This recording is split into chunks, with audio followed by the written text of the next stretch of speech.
Nagka-traffic sa kalsadang yan sa South Dakota sa Amerika dahil sa nakawalang ostrich. Ayon sa pulisya, nakatakas ang ostrich mula po sa trailer habang binabiyahe kasama ang iba pang hayop. Nagtulungan naman ang mga pedestrian para maitabi ang ostrich sa kalsada at makabiyahe na muli ang mga motorista. Sa ulat po ng local media, nahuli na ang animal control ang naturang ostrich.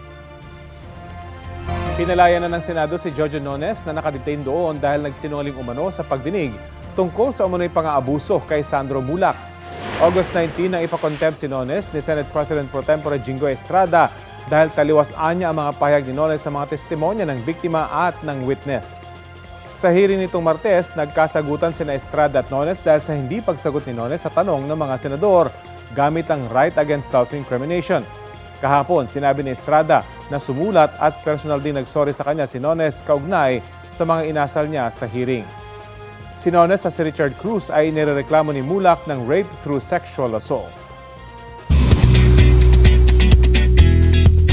Kasunod ng usap-usapang sweet moments nila, may inamin si Kate Valdez sa real score nilang dalawa ni Fumi. Sobrang happy kami sa isa't isa, sa presence ng isa't isa. Are you in love? Yes, sobra. And I'm happy and I'm grateful for him.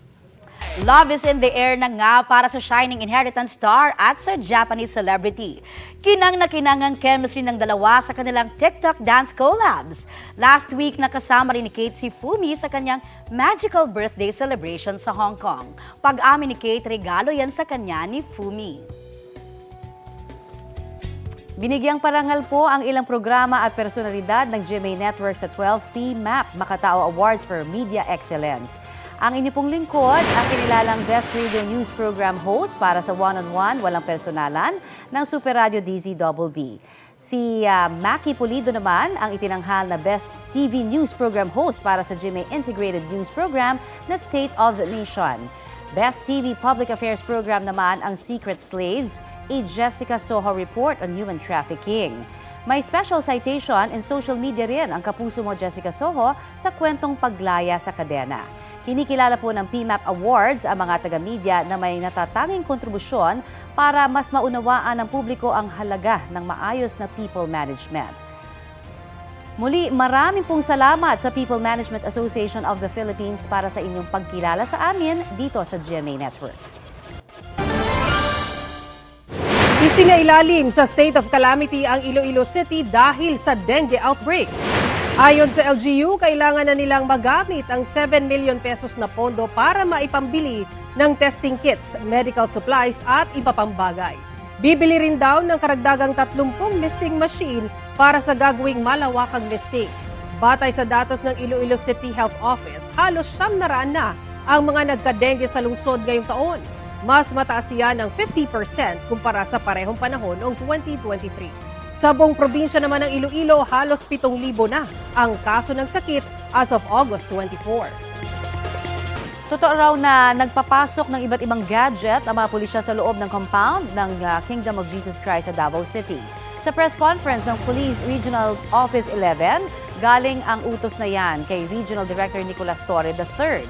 Anila, hindi nila maaaring sabihin sa ngayon kung para saan ang mga gadget dahil pwedeng makasagabal ang pagbabahagi ng impormasyon sa kanilang operasyon. Tinitiyak naman daw nilang legal ang mga ginagawa nilang hakbang.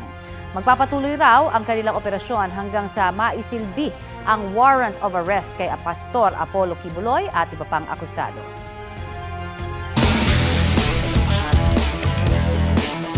Sinimulan na ang 2024 Paralympic Games sa Paris, France. Bilang bahagi ng opening ceremonies, ilang eroplano ang pinilipad para magbuga ng usok na kakulay ng watawat ng France. May parada rin ng mga atleta, kabilang ang Pinoy Paralympians na pinangunahan ni Ernie Gawilan at Agustina Bantilok.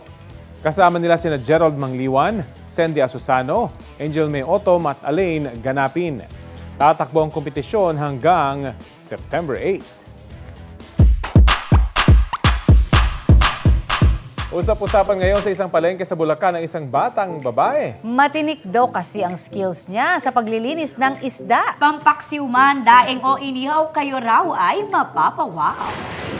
Meet Crystal Arcega, ang 11 anyos na kayang maglinis ng iba't ibang isda.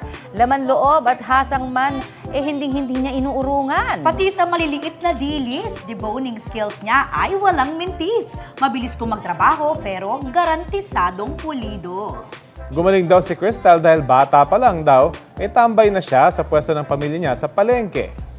Wow na wow! Kapuso, alamin ang maiinit na balita. Bisitahin at mag-subscribe sa GMA Integrated News sa YouTube.